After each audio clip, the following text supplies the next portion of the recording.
every year, and a couple of years ago we decided we want to give it a second time in the evening, make it a little bit more accessible to the public. So all of you who came out, thank you for coming out. With Vice Mayor Linville and Alderman Davis and our city administrator, Mr. Napier, we're going to give you some updates on things that have been occurring within the city, things you can look forward to over the next couple of years, and give you a little bit of insight into some of the larger challenges and how we're solving those with the city. But before we begin and before we jump into that, is it all right if I share a picture a little bit? Okay. All right. Yeah. My mother did know it was picture day, right? She worked at the school and she sent me dressed like that anyways. But the point of the picture is, I was far from a finished product in that photo, and I like to think I'm far from a finished product now. And really kind of think of our city as the same way that, we're growing, we're maturing, we're not where we're going to be, we're not where we need to be. And I know we all have photos as proud as this one at home in a shoebox somewhere. Obviously, the water and sewer conversation has dominated the city over the past year. I was telling Mr. Napier right before we came in here, it was actually a year ago tonight that we sat in here and had our first work session, special called meeting around the consent order. Ultimately, that consent order came down, and then a sewer moratorium that we self-imposed behind it, dealing with our wastewater capacity. You may be familiar with this slide already, or at least the setup of this slide. This is the $320 million solution to our 50-plus year supply and capacity for water and wastewater. Again, we'll pull raw water out of the Duck River, pull it into our reservoir system, come out of the reservoir system, be treated, go out into the potable system. From the potable system, it'll be treated as it is today in the wastewater treatment plant, and from there, there's really two paths. Either into Rutherford Creek as it goes today, or through an advanced purification facility and back into the reservoir to be treated with the raw water again, mixed with the raw water again. This is a first of its kind project in Tennessee. This is not in any way a first of its kind project in the United States. This has been occurring in states such as Virginia since the 1970s. Several million people in the state of Florida or Louisiana or Georgia get water through these methods daily today. So while it is new and innovative to Tennessee, we do know the technology is safe and will be safe for Spring Hill. How we're going to get there, we got to take our existing sewer plant here. That's the grayed out facilities in the background. And the red and the green are new buildings that we need to construct. The biggest challenge with that is those red and green treatment trains up in the upper left-hand column. That's where our Public Works Department sits today. We'll talk a little bit about where Public Works is going just down the road here from us in a little bit. But a couple of these projects that you can watch for this next calendar year is we'll make some advancements on our dewatering facility. Sewage, as you know, has got a liquid component and a non-liquid component, and this is really the step in which those two components are separated. And then not in this diagram will be our pilot location for the advanced purification facility. Again, being a first of its kind in Tennessee, it was very important to TDEC, the Tennessee Department of Environmental Conservation, that we prove that this is safe, even though we know it's occurring in other states for many decades. So we'll run a 12-month pilot out of this facility to ensure that we have clean, safe water, treated water coming out of this and before it's mixed back with our raw water. TDEC is kind of viewing this as a opportunity that's repeatable elsewhere in the state. So we are going to leave this facility up and running long-term so that other communities can come in and run their own pilot programs in our facility. So with that, we'll have the treatment train there in the background that you see through the windows, and then an educational facility within it as well, where TDEC and other communities can come in and learn how Spring Hill is operating its water and wastewater programs, and make plans to do the same elsewhere in Tennessee. That treatment process is a little bit beyond my abilities to describe for you, but it is both a carbon-based and a UV-based treatment train. You'll have essentially larger granules working to smaller granules for the physical barriers, and then you'll have the UV treatment on top of it as well. Again, this is the process that will take place after the treatment process that's already existing today. So this takes water close to a potable drinking standard, where it'll go back to the reservoir and be mixed with raw water out of the Duck River. The water that comes out of this advanced purification process is going to be far, far, far cleaner than the raw water we're pulling out of the Duck River today. Work on those reservoirs, is already underway. It was last year we purchased 250 acres for the purposes of constructing these 200 million gallon reservoirs. They will not be one all interconnected reservoir, simply for the purposes of having some redundancies within the system. Long term, if we need to do maintenance or expansion or have an issue with one reservoir, we need to be able to take it down, make the repairs necessary without taking the entire system down. As you see it, there's some walking trails and picnic areas kind of there in this depiction. We know in other states that people commonly use these types of facilities to be recreational facilities as well. So we fully anticipate having walking trails, picnic areas, playgrounds, some active outdoor recreation components with this reservoir as well. We don't know quite how the final rules are going to come down from TDEC yet, but certainly in other states they allow fishing out of these reservoirs because they'll let them stock them with fish and put non-motorized watercraft on as well. So nothing with a motor, but boats or kayaks as well. And so that obviously be a new recreational opportunity for the citizens of Spring Hill that we'd be excited about delivering. Where we are in the timeline is pretty straightforward. We're heavily in the planning, pilot, procurement, and initial design effort stage of this moratorium period. The procurement side of this program is pretty significant. I mean, we're talking about equipment that's manufactured by only one or two people worldwide. So just getting the equipment, getting your equipment built, getting your equipment shipped to the United States, and getting it from a port to Spring Hill is an effort in its own. 2027, 2029, you'll see a lot of advancement around the core infrastructure. That reservoir system will be built out. The transmission mains connecting the lines between our existing water treatment plant and wastewater plant and the reservoir will be built out, and start to see some early wastewater improvements like we talked about with the dewatering facility, but also with the equalization basins and headworks. 2028, 2030, be a lot of heavy lifting on the major treatment expansions with the wastewater treatment plant. And then you also see the construction of the advanced purification building occurring during that time. We expect the pilot portion of this project to be complete by then.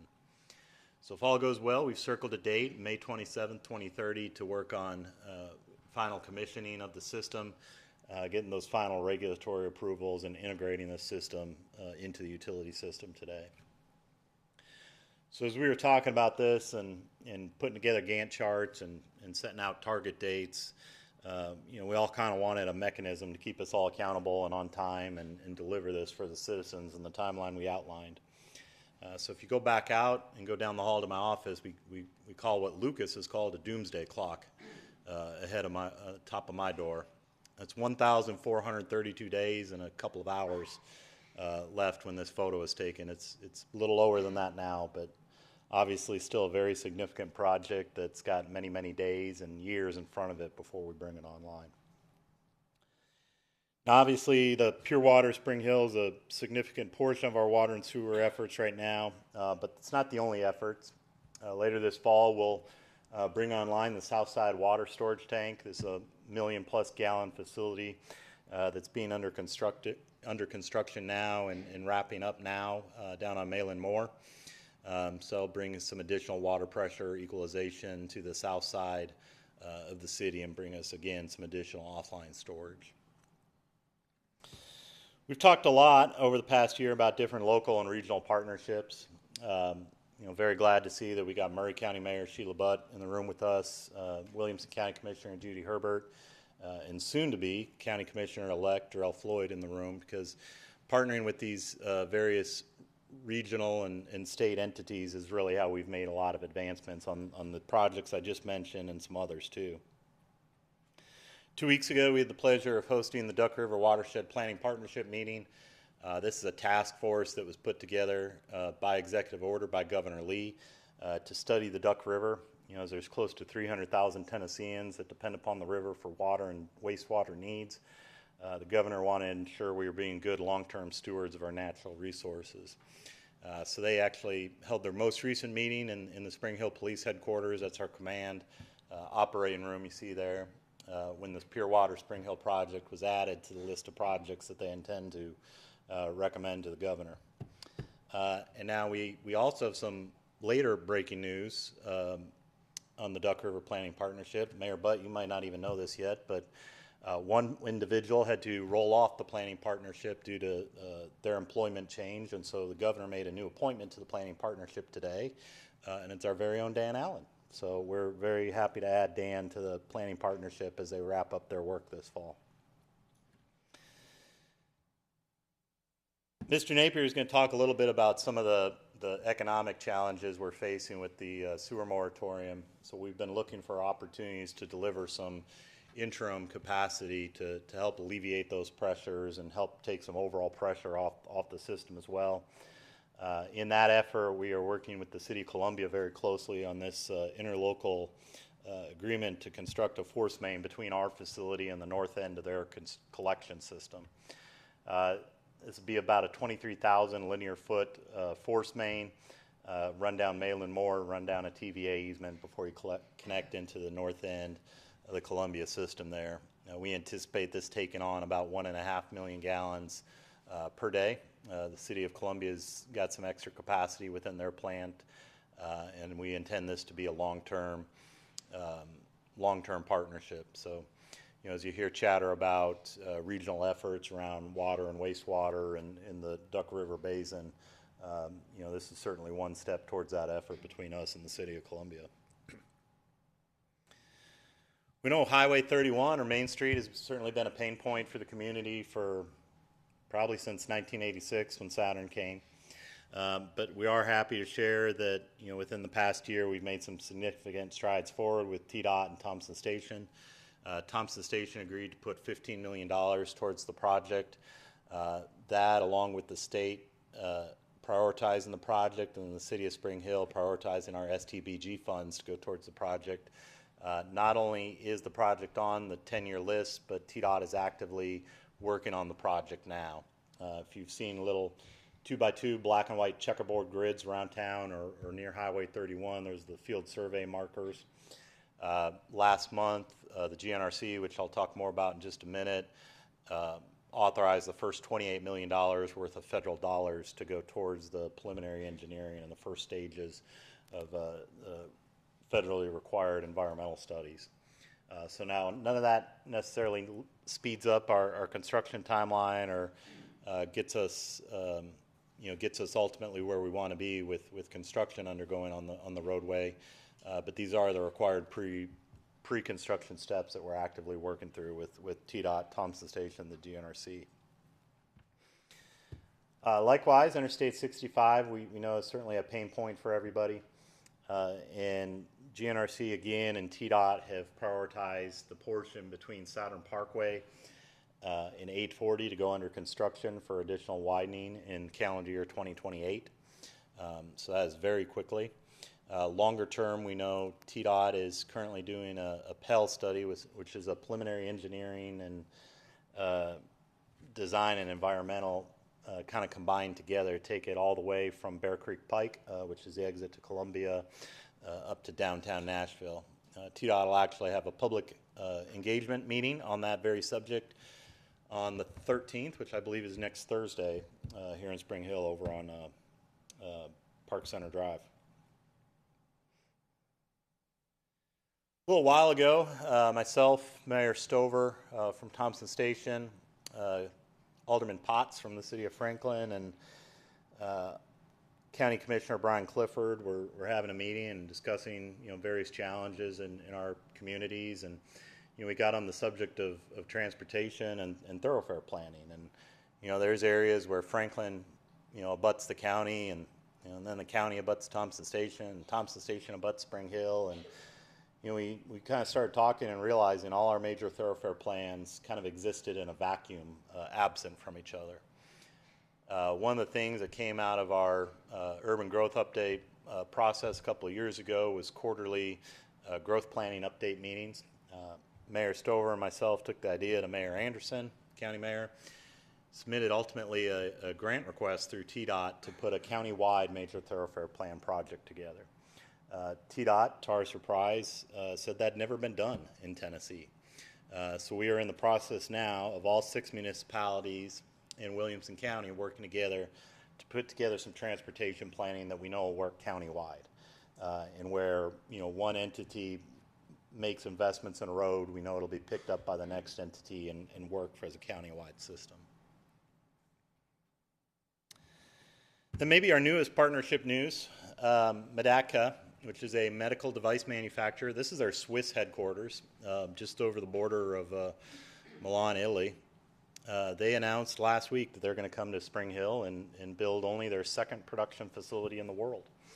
We know it'll be about 200 corporate office jobs with that as well, and then the medical device manufacturing as well. So think pharmaceutical grade manufacturing space, obviously very high-tech precision manufacturing, and then with all of their corporate functions to support their North American efforts here located in Spring Hill just off Jim Warren Road. That project would not have been possible without the Tennessee Economic and Community Development Office. Greenlaw is the private entity that owns the land out there on Jim Warren Road and has been working with us on this project. And then our partners at Murray Alliance help push this forward as well. Lastly, I'll talk a little bit about EMS services. As you might know, state calls for EMS services to be provided by the county.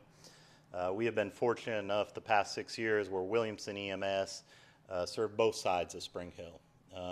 One provider on both sides of the community means we have one radio system, we have one emergency medical director, we have one set of protocols, and we have some redundancies built into responses as well.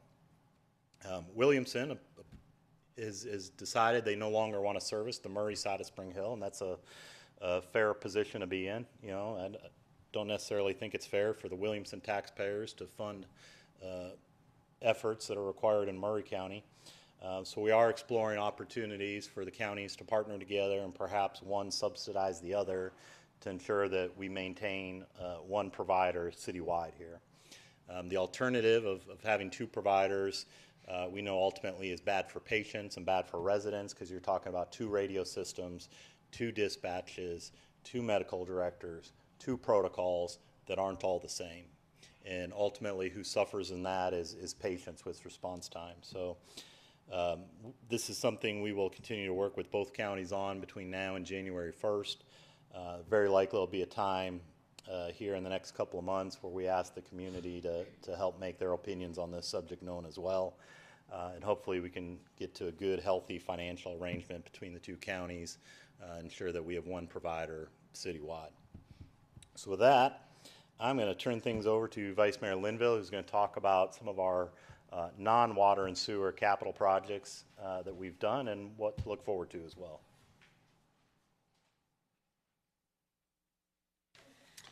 All right, thank you, Mayor Fitterer.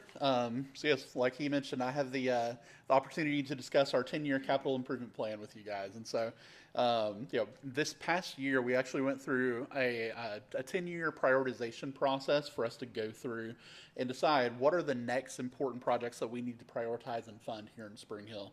And so what we'll do kind of during this time is we'll talk through a couple of projects that we just actually wrapped up. We'll talk through things that are going on currently and then what's coming down the pike as well.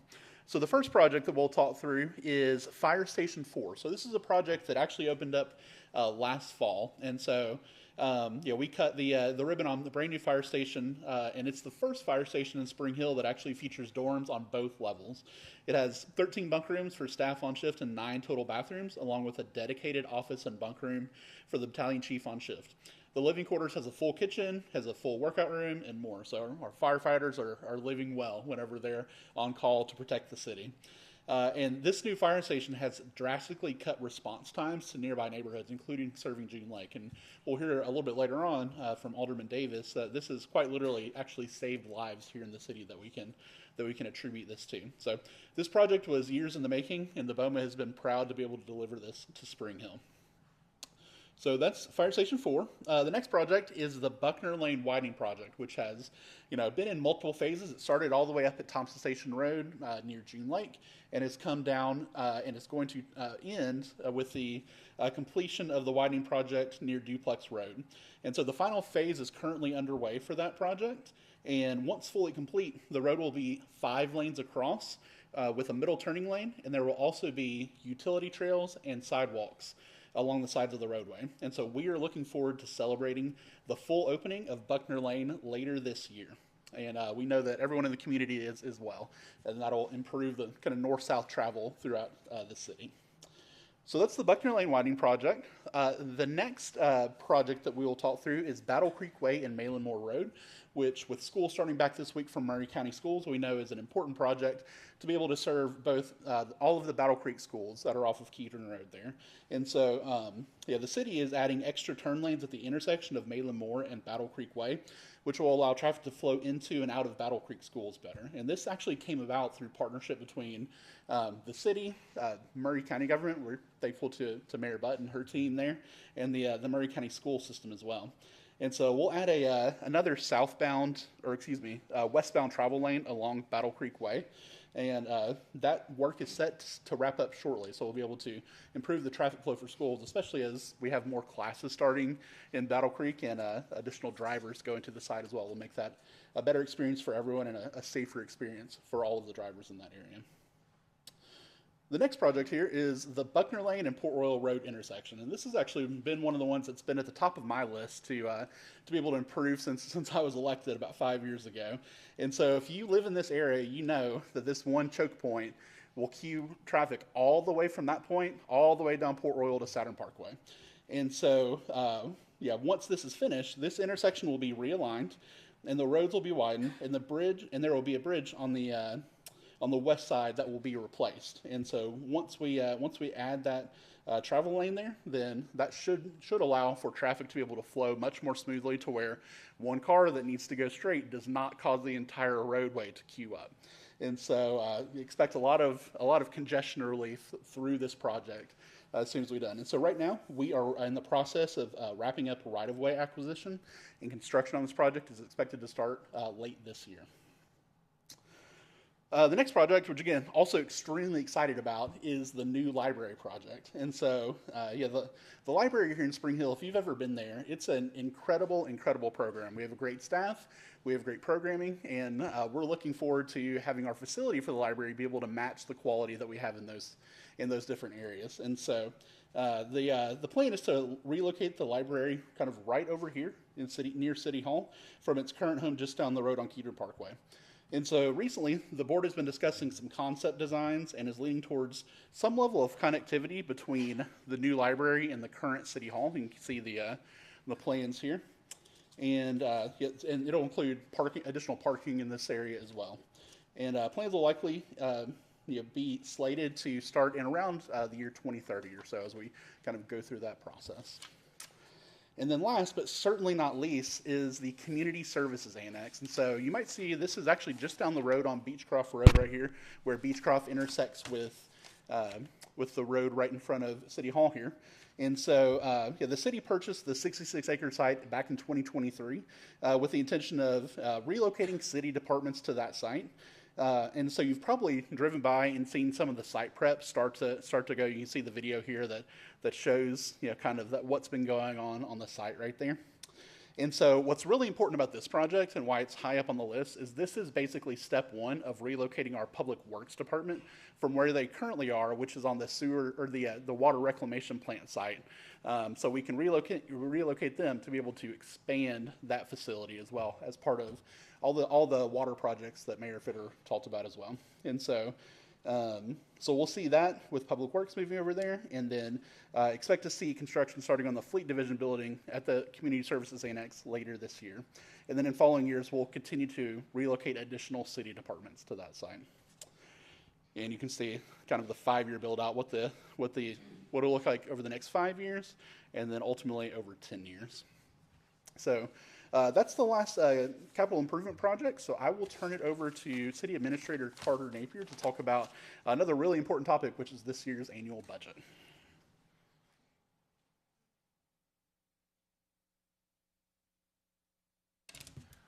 Well, good evening, everybody. For those of you whom I've not had the opportunity to meet, I'm Carter Napier, and I've had the pleasure of being your city administrator now for a year, and I'm thoroughly enjoying working for all of you and for our wonderful board here. My opportunity tonight is to talk to you about some of the highlights with the recently adopted fiscal year 27 budget. And I want to start right out of the gate letting you know that the $151 million budget that the board adopted not too long ago is a budget that is balanced and, in my humble opinion, well thought out, built around priorities of the communities, as you can see in this tile, the majority of which is dedicated to public safety, utilities, and roads, which tends to be higher priorities of the citizenry here in Spring Hill.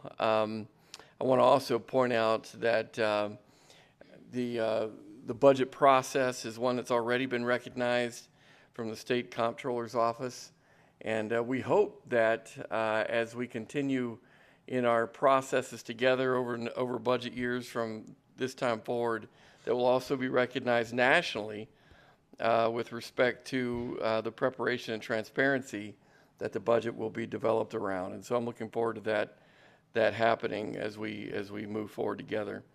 A big part of budgets, particularly in the general fund, that is usually at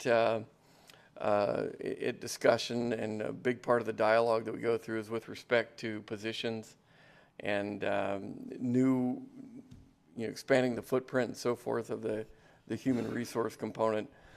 I would tell you, though, that with regard to what you're seeing here and what we've built into the budget and gotten approval through the board's oversight, this is not a big increase in positions, and I would say a very moderated approach to growing government, if you will, with respect to what you see here. And so if you are worried about that, I would say you really shouldn't, in that we just aren't taking a real aggressive approach to bringing on more and more positions in the city of Spring Hill. One of the other highlights and major points of discussion is with respect to sales tax, and in this case, locally derived sales tax. As you can see here, the Murray County side of our community leads the collections, if you will, over Williamson, and that is, as you might imagine, due in large part to the larger presence of retail and in this part of the community. I anticipate that will continue to grow as well as newer developments start to come online and continue to flourish as we move forward. The funny thing about sales taxes, however, we're anticipating a rather moderated growth curve here with this form or this portion of our revenue portfolio. We're only anticipating about $500,000 worth of increased growth over last year between both sides of our community. And unfortunately, that's going to be reduced by the amount of interest income revenue that we will be losing by virtue of some of our cash balances, moving from static position to being deployed for capital construction. So in that sense, not really great news. I think the better news is what you're seeing here as it relates to state shared revenue. We are in the first year where the legislature allowed for projected population growth to be calculated on the part of cities and towns with regard to revenue that's shared back to cities and towns. And if you can see at the top of the middle column here, that $1.7 million increase as a result of that legislative change has really paid off well as it relates to Spring Hill. And so we're grateful for that, and frankly has helped save the day, as it were, with respect to some of the other trends we're about to look at here. Property tax is another one that is helping to preserve a lot of the services and so forth that we're trying to extend through the general fund in particular. You can see that we do have some changes that benefit the revenue picture as it relates to the general fund. And just to give you a peek behind the curtain with regard to where that property tax money is being spent, you can see under the impacts column how indeed we're using that growth in property tax revenue, primarily in public safety, as you can see, and also with respect to about $500,000 in facility maintenance projects that we have coming up over the next fiscal year. The real important story, though, that I want to be sure you understand as it relates to the city's budget and the difficulties that we're facing for the next several years, actually, is with respect to what you're seeing in this slide. Development fee revenue is taking a precipitous drop throughout the next year.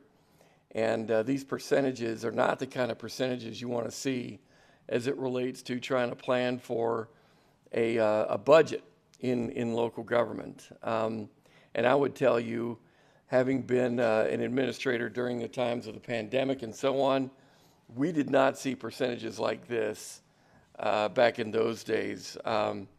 These kinds of drops are new watermarks for me as a practitioner in this business, and unfortunately will be one that we will have to take on, as we will not likely see a reverse of these trends for at least a couple more years in regard to these revenue categories here tied to development. And it's primarily based on this scenario here. Permits are, as a result of the moratorium being put in place, which was kind of an echo effect of the consent decree that the mayor discussed a little while ago.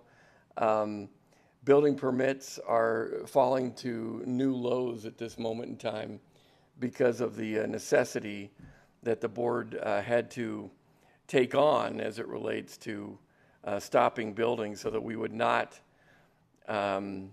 conflict with the consent order and conflict with our own capacity issues that we just cannot allow to be overprescribed. So again, this is a trend that while we will be flattening at probably what you're seeing in the 2026 levels here, we are hoping to be very proactive as it relates to planning for some of those revenue losses and hopefully not experience any service loss as citizens in this community.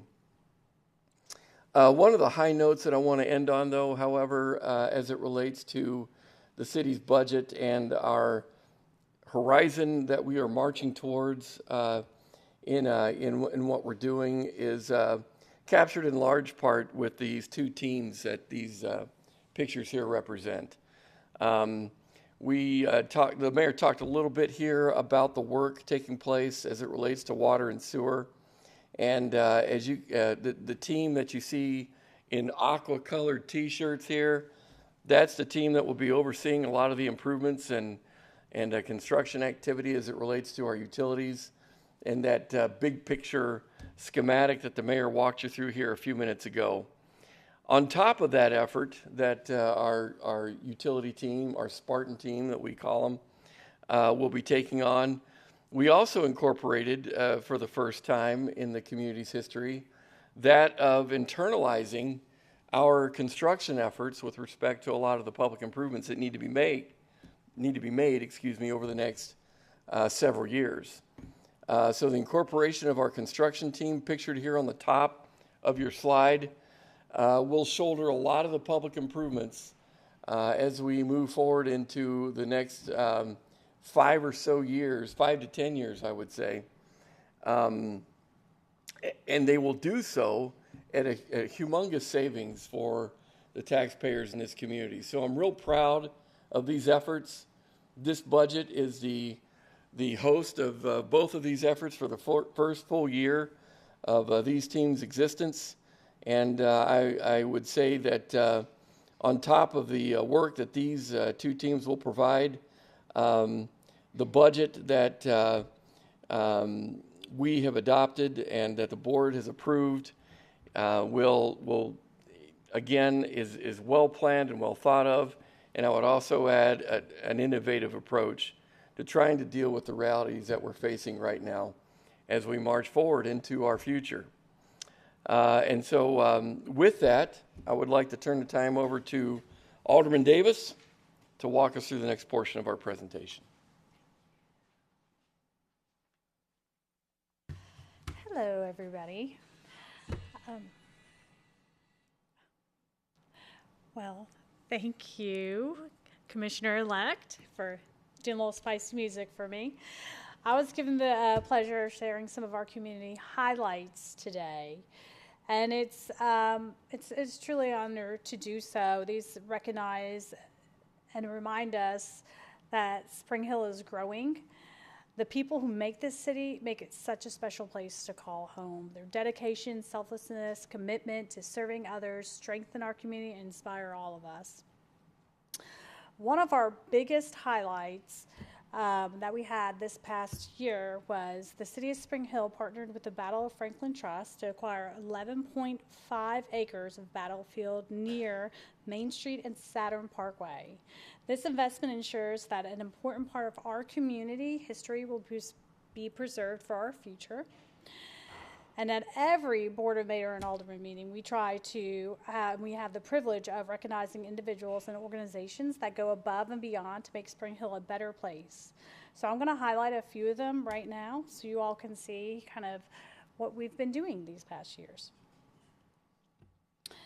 Earlier this year, we recognized the Well Outreach as they celebrated 20 years of serving our community. 2005 alone, they provided more than 23,000 pantry visits, served over 100,000 individuals, and distributed 425,000 pounds of food through 17 mobile pantries. That helped over 5,400 families here locally. So that's a huge impact on our city. We also had the privilege of honoring the Ladies Solo Club of Spring Hill, Southern Springs. So since 2021, this remarkable group has donated more than $86,000 to local charities by creating and selling handmade items through their annual Craft for a Cause event. The generosity continues to make a lasting difference throughout our community. And since we're on Southern Springs, we want to recognize also the Southern Springs Veterans Club. So since 2018, they have contributed nearly $400,000 to charitable organizations while supporting veterans, families, food pantries, and countless community initiatives. So we have that Veterans Clubs with Southern Springs. We have our ladies with Southern Springs. So now it's kind of a race to see who can contribute more, right? But we're very fortunate for them, and we love that that's the kind of servant leadership that defines Spring Hill. So now we want to celebrate our schools, right? So the Summit High School Lady Spartans captured the school's first ever Division I Class AAA State Volleyball Championship with an incredible 30-8 season, and the first in school's history. Then we also have Battle Creek.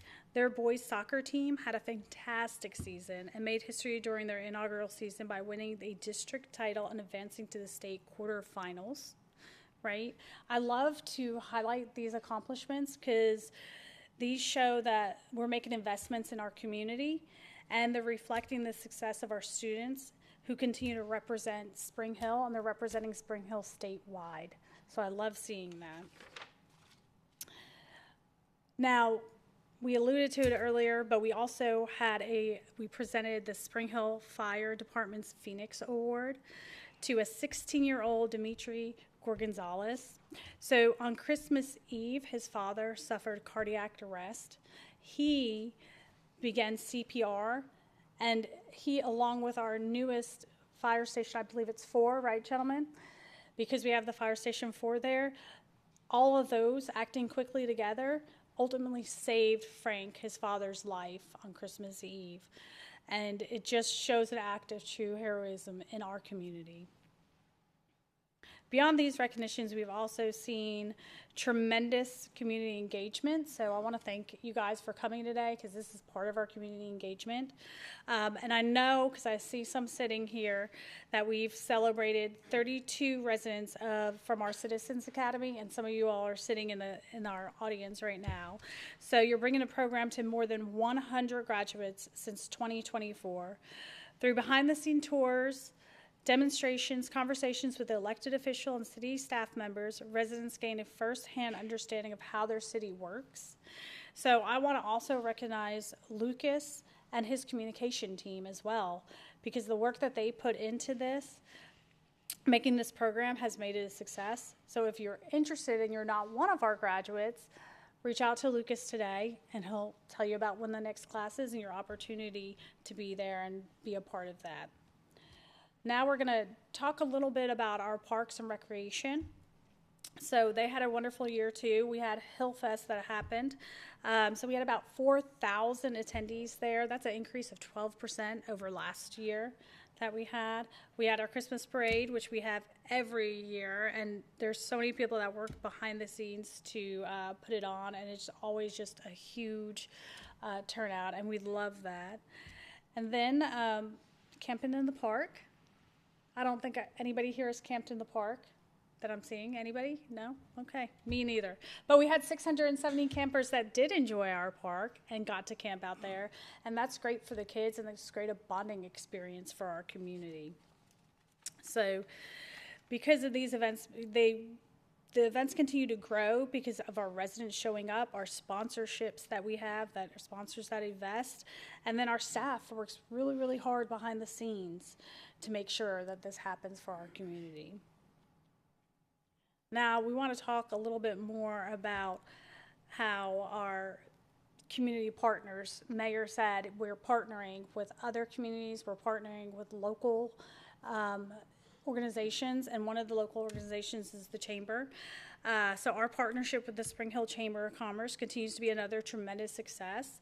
I'm sure a lot of you all went to the Experience Spring Hill event that we had nearly 4,000 attendees this past year, giving residents the opportunity to connect with local businesses, our city departments, and our community organizations all underneath one roof.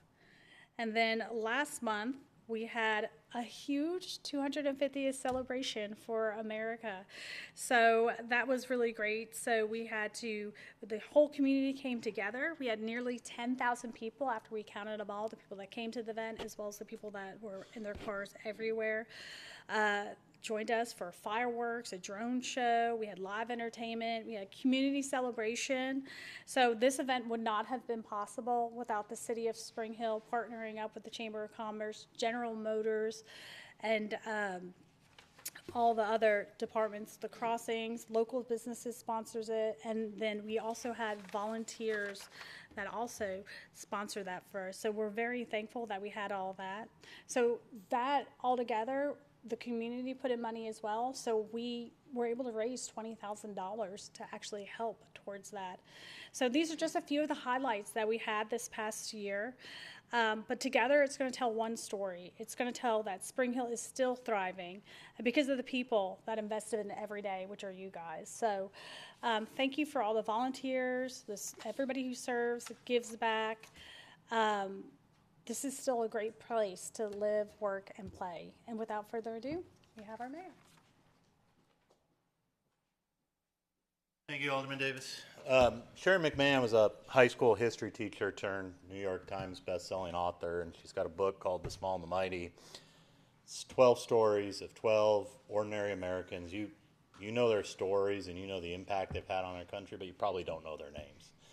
And the point she makes consistently throughout the book is simply that history favors the doers and not the critics. And her book and these 12 stories of these 12 individuals, and they were doers and how they changed their community. So it's something we try to grab onto here at Spring Hill a little bit and really try to challenge the alderman and myself and our city staff to be doers.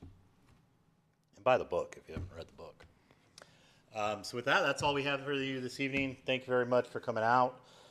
Please remember that if you did not early vote, tomorrow's election day. I know there's people in the room who would very much like you to go out between 7 a.m. and 7 p.m. And thank you for engaging and being with us. Go be doers.